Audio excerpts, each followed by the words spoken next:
City podcast.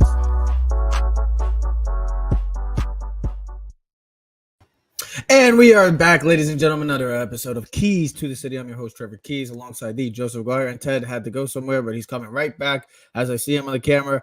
And there is the Ted Keys. Sorry, bro. I was okay. looking for my. Hey, that's the great thing about StreamYard. You don't have to add yourself automatically in. You can put them in whenever they come back. That's a beautiful I was looking thing. for my phone.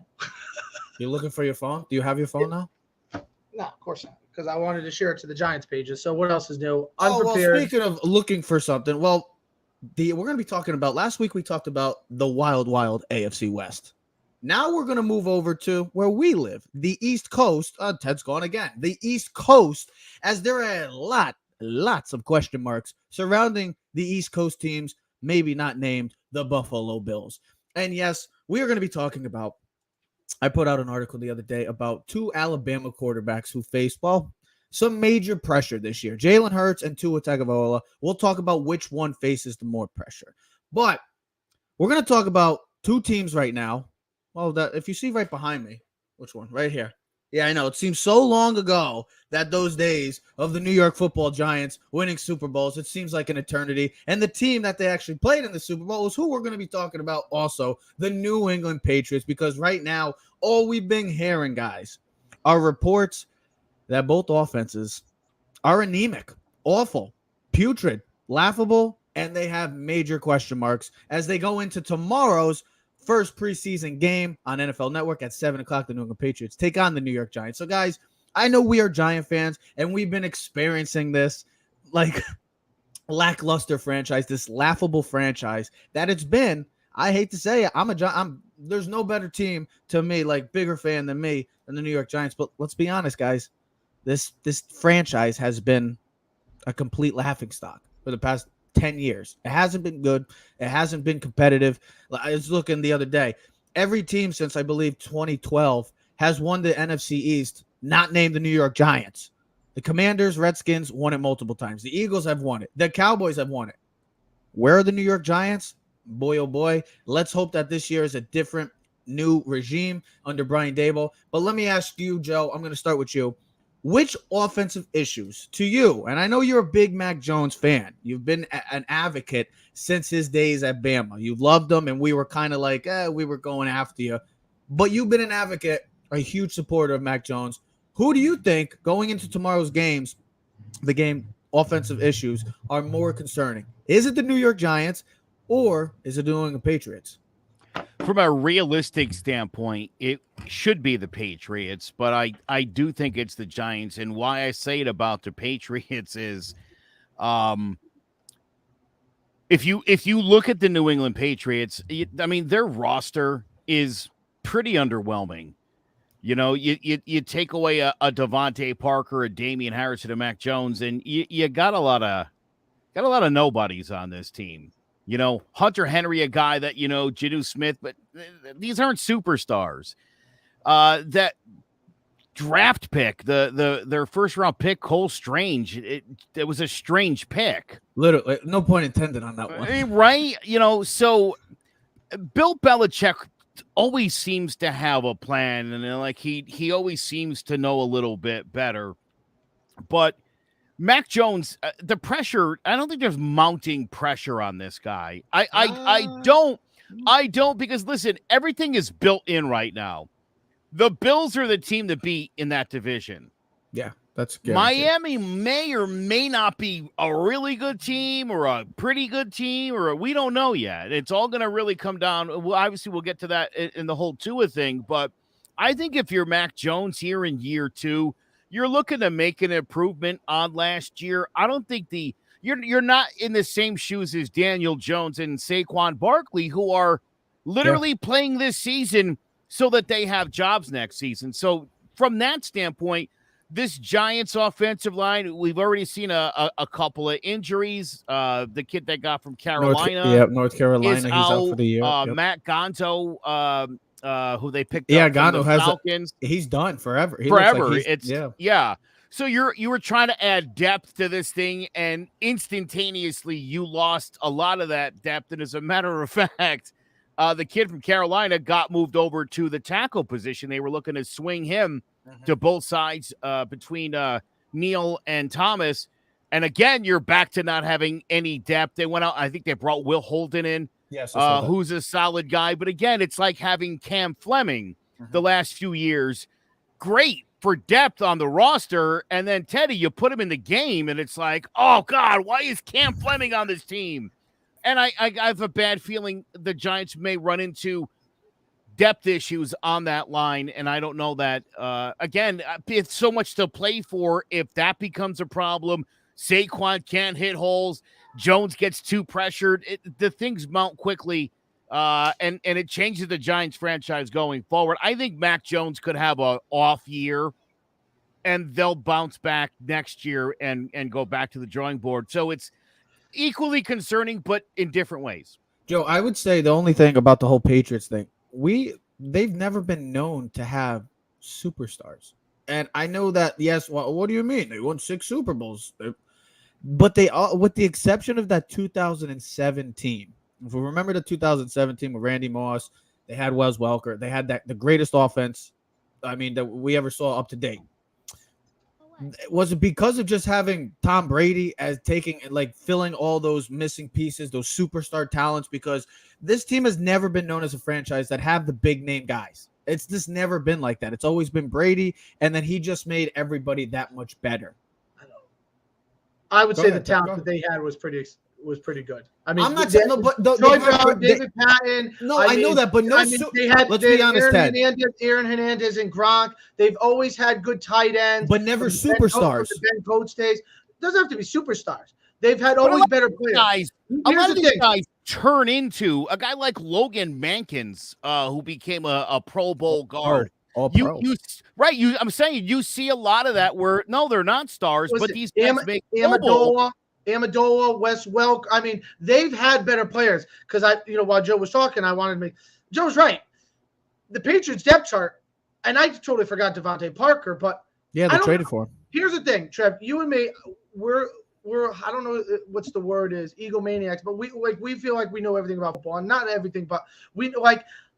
When I was thinking about the Patriots before, when you told me what we're going to talk about, I'm like, wow, they might be the only team that I don't know their personnel. And when I say that, I don't really know their starters. I know Hunter Henry. I know Jonnu Smith. I forgot, but I do remember Devontae Parker that they traded for Miami. But I don't know anyone else. Jacoby Myers. I know them because I pulled it up. I got in front of me the depth chart. Devontae Parker, Kendrick Bourne, Jacoby Myers, Hunter Henry. They drafted the kid out of Baylor, Tyquan Thornton, the kid that ran like the 4.22. They thought was the record, but it's like, whatever. It doesn't matter. Nelson Aguilar, but no one screams, oh my God, I'm going to help. I'm going to help a young quarterback, because what we've seen in the last few years in the NFL is we have young quarterbacks. We're going to get someone like, we're going to go get an A.J. Brown. We're going to draft a guy like Jamar Chase. We're going to go get, like the Bengals, we just Tua, going to get Tyreek Hill. We're going to get Rashawn Slater. We're going to get Corey Linsley, a Pro Bowl center. We're going to shore up our offensive line so he can protect. We're going to go get this guy and that guy. The Patriots, they haven't done that. I was listening to Colin, that's one of our favorite guys, and he's talking about, and Nick Wright is also talking. They spend 50% more money on their tight ends and personnel than anyone else in the league. The only problem is, who is their personnel? So let's refrain. Let's bring this all back to the question. Which offense issues are more concerning? For me, it's the Patriots. The reason why I say the Patriots and not the Giants is, as much as the Giants are starting a new system and bringing in a new coordinator and quarterback coach, you got to have the personnel first, right? You got to have you can't make Flaming Young out of chop liver. You got to have personnel. As much as we would say, hey, I like Mac Jones more than Daniel, I like Saquon, I like Galladay, I like Kadarius Toney, I like Sterling Shepard, I like Darius Slay, and I like Wan'Dale Robinson. I like my personnel. I got all the pieces to make the perfect recipe, and I know I always relate this to food, but I got all the pieces to make a beautiful dinner.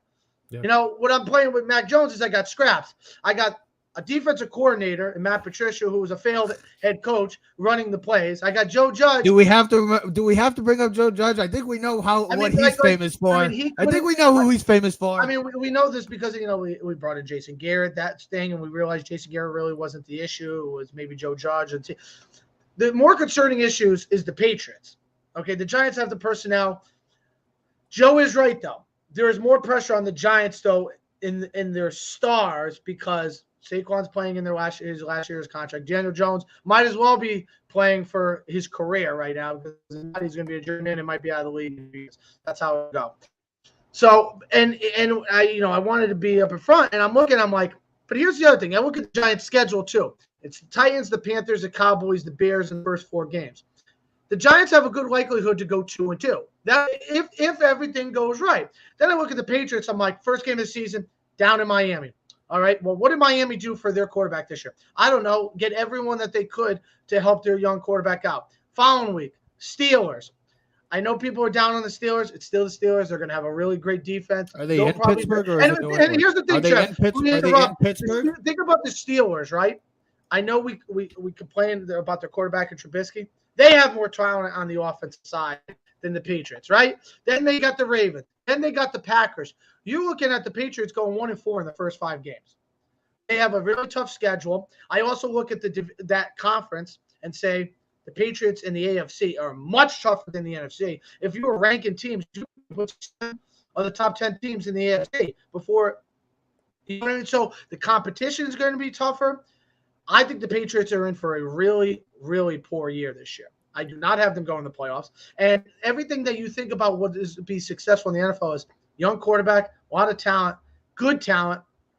And I think it's just concerning. And everything you've read about is there's just mishaps, there's dysfunction. Like Mac Jones is in the second year. Like everything should be full. Nothing is working.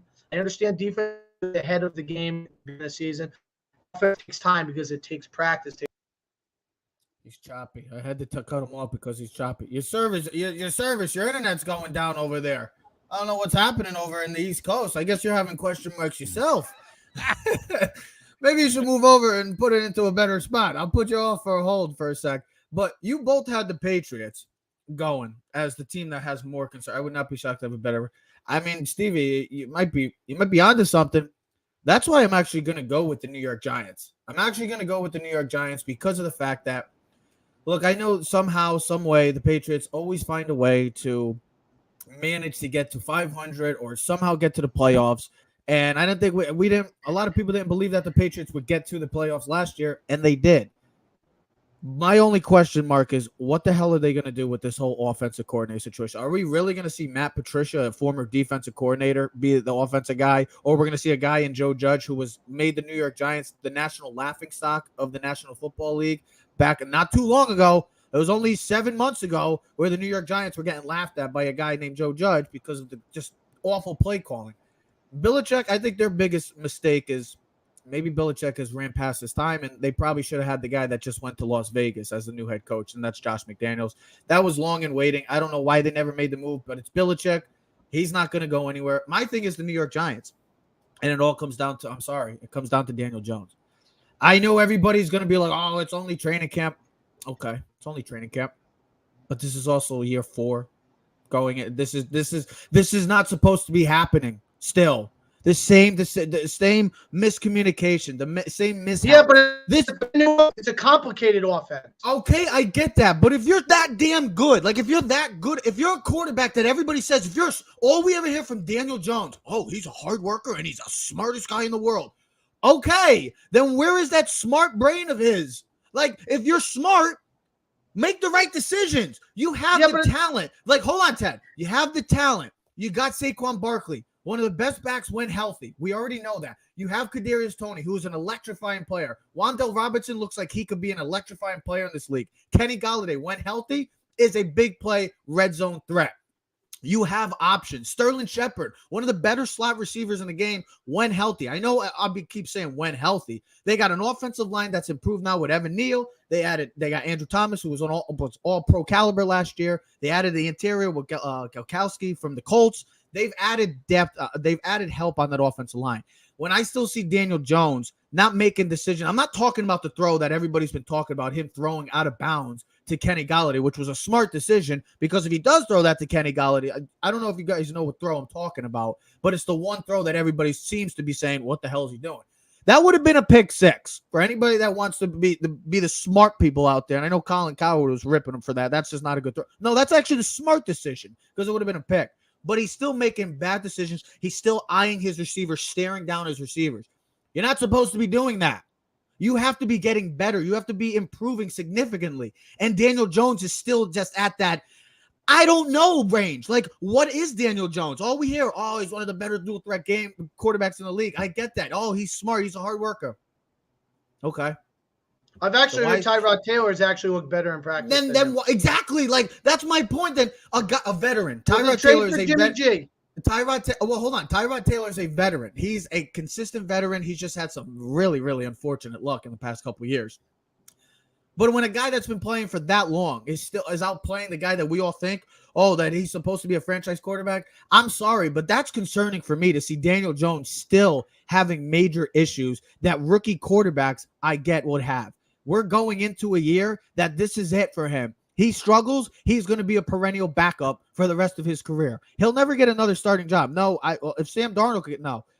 That's why they had to go get Baker Mayfield. It's not much of an upgrade, but that's why Sam Darnold's career is most likely going to be a backup for the rest of his career as an NFL quarterback. That's, to me, the Patriots, yes, they got the issues. My biggest issue with them is just what they're going to do with that offensive coordinator's position. Are they going to really give it to Patricia or Joe Judge, two guys that are incompetent at times? I'll tell you right now, I 100% believe Joe Judge is the offensive coordinator of the Patriots. And I think Bill's done him a solid by not announcing that, because as poorly as things went in New York, to say that this guy's going to help you groom Mac Jones, I just don't. I mean, from the get-go, I've thought to myself, Joe Judge is the offensive coordinator, and he's at some point mid-season, he'll probably just allude to Joe Judge as their offensive coordinator. He's never going to announce it, but I think that was very much just to protect Joe Judge. Yeah. I mean, all we've been hearing from these two teams in the report is that the defenses have been delivering. Well, the Patriots defense was one of the best in the game last year. I expect the Giants to be vastly improved with Kayvon Thibodeau, Leonard Williams, Easy Aluzere. You got Xavier McKinney. You're getting Blake Martinez back eventually. You're going to get those pieces back. The defense will be fine. To me, it's the offense. This is an offensive league. And with the Giants, the way that it finished last year for the New York Giants last season, if we all remember, and I know Daniel Jones wasn't the quarterback, but guess what, Daniel Jones? If you struggle, the Giants don't have a guy like Colt McCoy or Mike Glennon. Sorry, Joe. But they have a guy in Tyrod Taylor who has been a consistent pro, has been to the Pro Bowl, has been to the playoffs with the Buffalo Bills. So he's been there before. If you struggle out the gate, Daniel Jones could be done within the first month and a half. I'm just saying, guys. That's my biggest thing. I'm a Giant fan. I love the New York Giants. I want Daniel Jones to succeed because if he succeeds, the New York Giants could go a long way this season. If he struggles again, it's just going to be another long and awful and putrid season for us Giant fans. That's my feeling. And then you're kind of hitting the rebuild again because you're going to go have to draft a quarterback or go sign a quarterback, but who's going to want to come here? So yeah, this is like you said. Listen, Daniel Jones, I still think has the talent and the abilities to be successful. He's completely out of time, Trev. And I said the other night on John about the G-Men, I won't be surprised if Tyrod Taylor starts a minimum of 5 games and not necessarily due to injury. Tyrod Taylor, look, if this defense is good. To me, Joe, Daniel Jones' career as a New York Giant quarterback is over. That's what it tells me. Listen, if this defense is as good as we think it can be, and I think there's still a lot of question marks on, especially in the secondary, but if this defense is as good, if Wink Martindale pulls off some amazing stuff and Thibodeau's a monster on that edge with then I tell you right now, if Daniel Jones does not deliver, it will be easy to put Daniel Jones on the bench because, like you said, it's not Mike Glennon, it's not Colt McCoy, it's not David Carr or some rando who shouldn't be on an NFL roster, period. It's a guy like Tyrod Taylor, who last time he started a game when he was with the Chargers, won it. So, I don't know. This is a guy who's won games in the NFL. You've got a lot of great pieces on the offensive side. Listen, Joe, I think the offense should be better than the defense. No offense. The talent is more. On paper, Ted, you're 100% right. 100%. Now, it starts from the quarterback. If the of course it does. Nothing else works. Got to get that football into the right people's hands. look, they've gone out and they've gotten the best receivers they could swing and bring in here. They wasted another draft pick this year on another slot guy just to help him out. You got Saquon, Beretta. They signed Antonio Williams from Buffalo. I mean, they put so much into this they got offense. the 2 tackle positions solidified. They brought in a couple good offensive linemen to at least help solidify the offensive line. Might not be the top 5 offensive line, but could definitely be a top 10 offensive line. It's definitely going to be the best. It's going to be the best offensive line he's ever had. Every franchise starts. I know that we always like to talk about defense and coaches. If you get your quarterback right, there's a reason why the good teams, the great teams in this league, are always great because they got great quarterbacks. All the excuses are gone. Yep. If Daniel Jones does not play extremely well this year, then there's no excuses. You're not blaming Joe Judge, the offensive line, the hurt receivers, bloppity blop. Daniel Jones has everything he needs to succeed. Yep. He's got the talent. He's got the smarts. If he can apply all those things with what they've given him, the Giants could be a good football team here. Absolutely. They can win 8 or 9 games, but it really stems from him. And hopefully this will be his best chance because, Trev, you and me have talked off the script.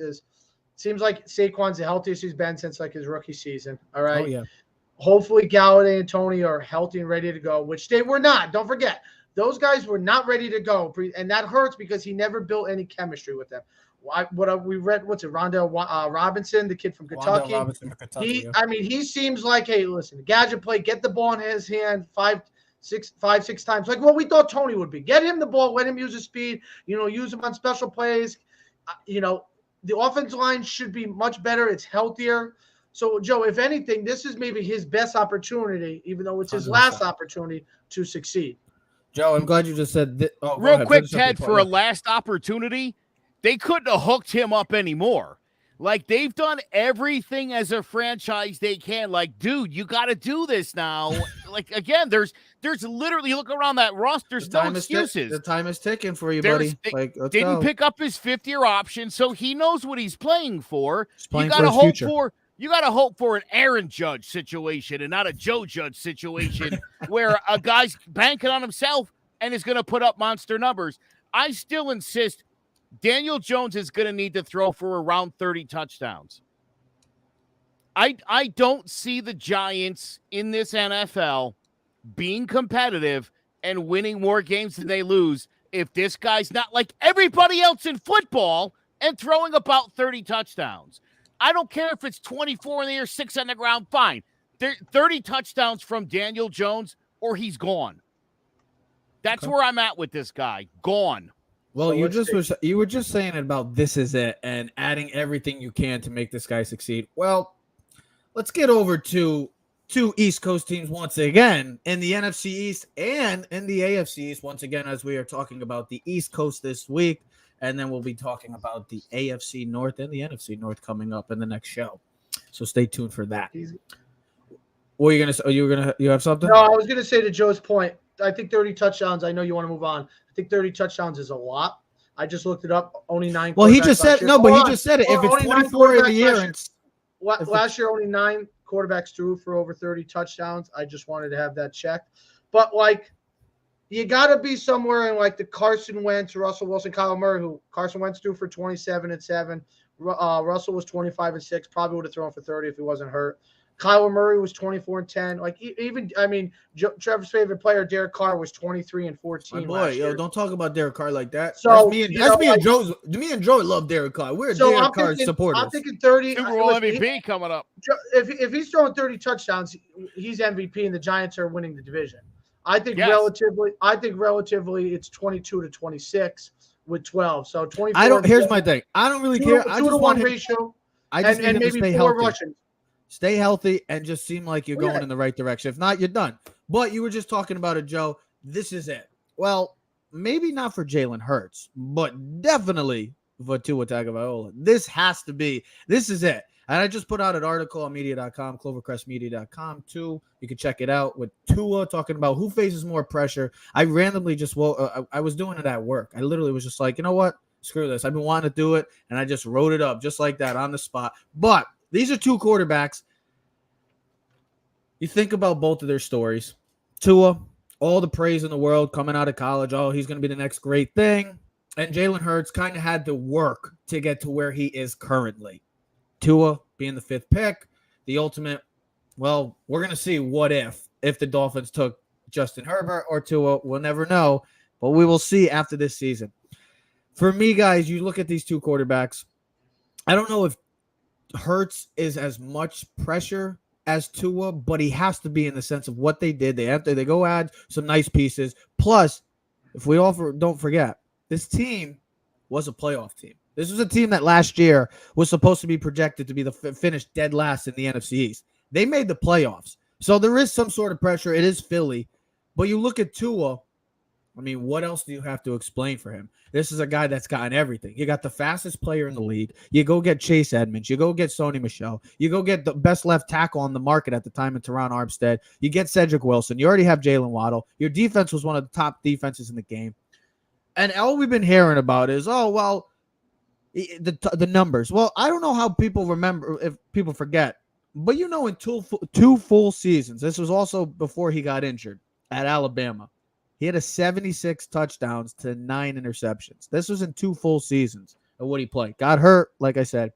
69% completion percentage in 18 and a 71% completion percentage. Now, I know everybody will be like, well, he was with Alabama. They had the greatest weapons in the world. Well, he has had some nice weapons in Miami. Let's not say that Miami hasn't had weapons. I mean, they got Jalen Waddle. They have Mike Gesicki. They had Devontae Parker. They've had pieces on that team. Kenyon Drake before. They've had pieces. My thing is when you look at all of what they did, and they go get a new offensive coordinator guru and Mike McDaniels with Stanford out of San Francisco. You look at what this guy has to do. Are you either going to excel? This is it for you, or are you going to be the guy that's going to be remembered as getting be in the pick before Justin Herbert? To you guys, Ted, I'll start with you. To you, which former Bama quarterback faces more pressure this season? Is it Tua or is it Jalen Hurts? For me, it's very obvious. It's Tua, because similar to the Daniel Jones question is, well, where did you get drafted? Tua was a first-round pick, so there's an expectation in the league He's a top 5 that pick. you're supposed to come right into the league and take over, which we've seen. That's what happens nowadays. These guys come in the league, and they take over the league within the first 2 or 3 years. We've seen that. I mean, Herbert, Burrow, Kyler Murray. There's probably a couple other guys I'm missing off the top of my head, but you understand where I'm going with this conversation. Jalen Hurts was what, 2nd, 3rd round pick, right? Second round pick. There was not even a thought process that he was going to be the starting quarterback, but he ended up falling into the starting rotation and actually had a fairly good season last year. Led all quarterbacks in rushing last year. What do you have? 784 yards rushing last year, 10 touchdowns. That's only been done 8 times in NFL history. Second quarterback ever to throw for 3,000 yards for the Eagles and have 750-plus rushing yards. But he had a pretty successful season last year. He led to the playoffs. But it was really his only first season under Nick Sirianni, the coach from the Colts the previous year. It's not that Hurts doesn't have pressure, right? I would say Hurts has an easier division. He has an easier conference. I think there's an expectation that the Eagles should win a division where, like Joe started the show off when we before, is Buffalo should win that division easily. Should be the number 1 seed in the AFC. That's at least where most projections are. I mean, it's the Bills for the Super Bowl, and then it's like the Rams and like one other team, and then Miami's there. But the reason why I say Tua is because everything that the Miami did this year was to find out if Tua is a quarterback. I mean, now that you hear about what happened, transpired with, they wanted Tom Brady, they wanted Sean Payton. Well, where would Tua been? What would have happened? But they brought in guys like Tyreek Hill. They made a huge trade for Tyreek Hill. They brought in Teron Armstead, the best left tackle in the game. They brought in Connor Williams, a guard/center from Dallas Cowboys. Cedric Wilson, the wide receiver from Dallas. Chase Edmonds, Raheem Mostert. They brought in Mike Daniel, the offensive coordinator from the 49ers. Everything, we were just talking about Daniel Jones. If you were trying to get everything possible for a quarterback, I mean, there might be, other than Trev, the Bengals and maybe the Raiders, as you said, and maybe one other team that really not. This might be the best offense of outside sources. Mike Gesicki, tight end, Jalen Waddle, another. I mean, you got 3. I mean, this offense looks like what he used to have in Alabama. Yeah. All right. And there was the tank for Tua. But, we always think, was it really Tua or was it because he has best offensive line, never got hit, was throwing to 4 first-round draft pick receivers, had 2 first-round running backs behind him? Was he a product of Alabama? Or, what's a funny stat is I'm reading about is he actually had the best completion percentage on throws of 20-plus yards down the field. The only difference is he does it this amount of times. So for me, though, it's Tua, and it's not substantial, much more than Hurts, but it's Tua because everything that they did was for Tua, and if he tanks or gets hurt, he's gone next year. Like I could see Jalen Hurts falling just short of the playoffs, and they bring him back and still give him a realistically chance, even though they signed A.J. Brown. Miami, if Tua tanks or it's tank for Tua, he'll be gone next year. The Miami is those teams with the whole. They will move on from him now, and I mean we already seen it. Well, let's not forget. Let's not forget. Sean Payton wanted to go there, so I just think everything is set up for him to possibly succeed. And if he falls flat on his face, he's gone, bro. Because I don't think there's any more better than Tua. Like we're gonna try this again. Personally, that's how I feel. I don't know if you agree, but for me, it's Tua, first-round draft pick. Everything Joe, let's not also forget that there's a backup quarterback for them that has been a starter in Teddy Bridgewater. So kind of like the Daniel Jones situation as well. If he struggles out the gate, they could be looking at Teddy B. What do you think? The other thing is the health. Hold on, Ted. Yeah, listen. Well, I'm just saying, Tua's. I'll give you my thought on both. I agree with Teddy 100%. It's very much Tua, but it wouldn't surprise me if next season neither of these guys is the starting quarterback on that football team. You point out Teddy Bridgewater is behind Tua. Could very well see him again. If this defense is great for the Dolphins and if Tua is the problem, Tua could very well find himself behind Teddy Bridgewater. But don't forget the Eagles. Gardner Minshew is their backup, and they signed Carson Strong out of Nevada, a guy who had been projected to be a first-round pick because of injury concerns, didn't get drafted at all. He's on that roster. So, look, they set Jalen Hurts up to succeed. I think they're rolling the dice. It's like, well, look, if Jalen Hurts doesn't work out, we could always go another route. They've done a nice job of building the rest of their roster with the thought that if we can make Jalen Hurts a big-time NFL quarterback, top 12, top 15, that's doable for them. Because they have the pieces, yes. Absolutely. If Jalen Hurts is awful this year, and I don't expect he's going to be, but if he's awful, it would be so easy for them to replace him with Minshew in the short term and Carson Strong or go elsewhere after this season. But I think like Daniel Jones, Tua's time is up. Again, you went out, you got him Tyreek Hill, you made the upgrades, and it's like, here you go, bud. It's now or never time. But honestly, I wouldn't be shocked if both of these guys is out next year. Well, and here's the other thing. You look at the competition in that AFC, Joe. It's stacked. It's not going anywhere. So, like, for Miami, you have to move on from Tua now while you still have the pieces where you can ride with Jalen Hurts. And Trev, what makes Jalen Hurts at least compatible is his ability to run and make plays. I mean, like I said, he led the league in rushing last year from a quarterback, 74 yards. He had 10 rushing touchdowns. That's significant. That helps the offense. Yes, he's a passer. I would also having Brown is really going to help him. I would also say, final point about this is just look at Tua's counterparts. Look at the quarterbacks that he was drafted with. Justin Herbert is an emerging superstar. He hasn't gotten to the playoffs yet. I get that, but he's going to be. That team is just too talented to not make the playoffs this year. If they don't, then damn, that's on him. That's on the whole franchise then. But you look at their counterparts. Justin Herbert is a superstar, emerging superstar. He's one of maybe the odds-on favorites to win the MVP this season. That team is going to be set up perfectly for the future. And then look at the other guy, the guy that I've been talking about, glamoring about, Joey B. Joe Burrow going to the Super Bowl last year, this close from winning a Super Bowl with that offensive line, all the weapons that they've given him, and coming off of that ACL injury, those two have been delivering. All we've heard is, oh, those are sure things. We're sitting here on August 10th of 2022 saying what is Tua Tagovailoa? That's the biggest thing for me is those two guys. Those look like sure things. They're not going anywhere for a long time. We could be sitting here in about 3 months from now, and Teddy Bridgewater could be the quarterback of the Miami Dolphins, guys. That right there. Jalen Hurts, I don't see Jalen Hurts losing any competition. I don't believe Gardner Minshew will be a better option. I know you mentioned that, but Jalen Hurts is going to do his thing. They're going to set him up in a perfect situation to succeed with that backfield, with the receivers, Devontae, with Goddard, and A.J. Brown. Nice. That's a nice little trio to have in that offense. And Jalen Hurts, all he does is just kind of prove people wrong. I mean, people have doubted him when he was at Bama. People doubted him in Oklahoma. He delivered there. I know he didn't win a championship at Oklahoma, but he also had to play. I don't know if you remember. They played LSU in the college football playoff that year, and that was the year that Justin Jefferson and Joe Burrow decided to say, hey, let's just go play 7-on-7, just destroy everybody. I think it was like 63 to like 35 the game, and Joe Burrow had like 7 touchdowns in like the first half. It was ridiculous. But my thing is that everybody's been doubting Hurts, and Ted, you said it. He was a second-round pick. I mean, we all at one point were saying, oh, why did they draft him? They already have Carson Wentz. Well, now he's got his opportunity. He's proved everybody wrong. Tua, you've been the golden boy. All we've ever been hearing is, oh, tank for Tua, Ted. Tank for Tua. Let's go get him. He's going to be the next great.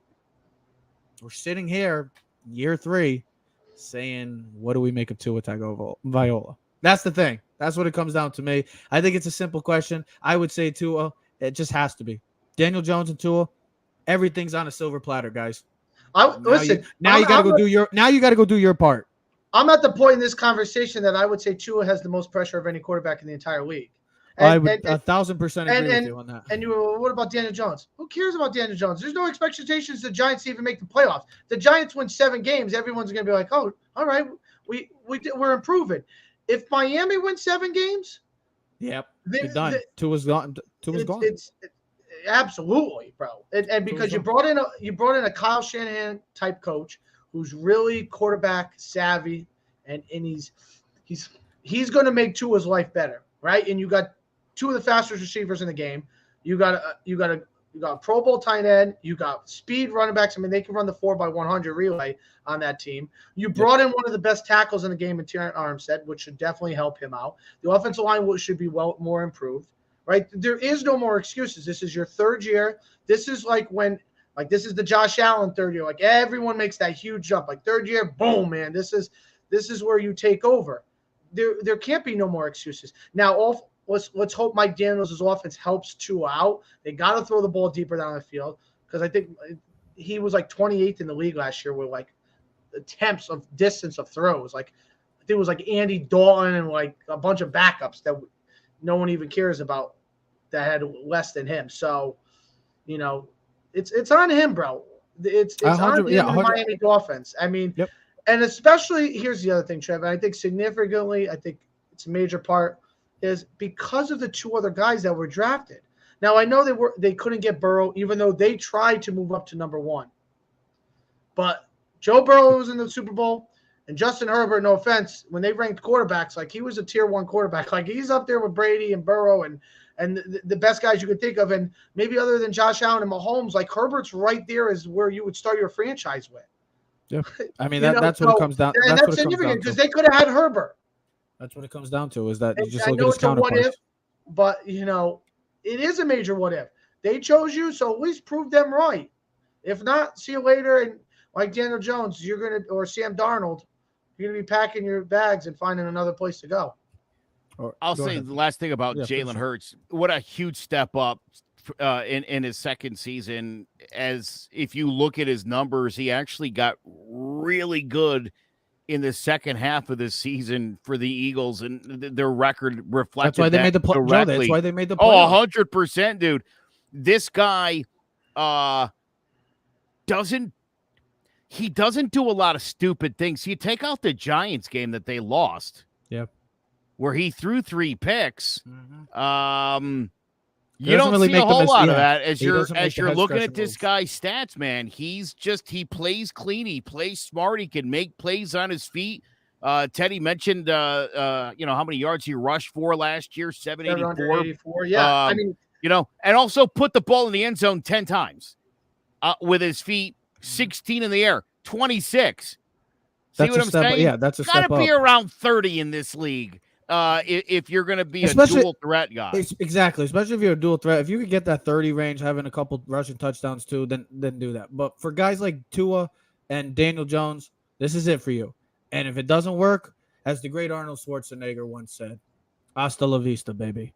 Next time we'll be talking about the AFC North and the NFC North. Will Rodgers still reclaim the top throne in the NFC North, or could we see a surprise? Plus, does it run through Cincinnati and Baltimore in the AFC North? We'll talk about all that on our next episode of Keys to the City. Thank you for watching. Tune in for more episodes. Check out clovercrestmedia.com and Keys to the City on all social media platforms. We'll see you next episode. We are out.